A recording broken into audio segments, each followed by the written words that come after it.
Dear friends, நேற்று வந்து ஒரு வின்னிங் ஒன்று கொடுத்துருக்கோம். இப்போ மறுபடியும் போஸ்ட்டு போட போகிறோம். இப்போ வந்து அடுத்தது என்ன பண்ண போகிறோன்னா, அடுத்த பாக்ஸ் கட்டம் பார்த்திங்கன்னா வந்து உங்களுக்கு 78 87 81 18 71 17. இது வந்து ஒரு ஷோ மட்டும். ஆக்சுவலாக வந்து இன்றைக்கி 1 மணி ஷோ மட்டும் ட்ரை பண்ணுங்கள். 39 93 95 59 35 53.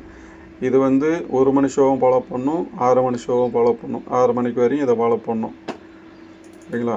அடுத்தது வந்து 84 48 49 94 89 98. இது 3 ஷோ வந்து ஃபாலோ பண்ணணும், சரிங்களா? இதுதான் இன்னைக்குள்ளார வின்னிங் வரும். பாருங்கள், வெயிட் பண்ணுங்கள். வின்னிங் வந்ததுக்கப்புறம் அடுத்த போஸ்ட்டு போகிறேன், சரிங்களா?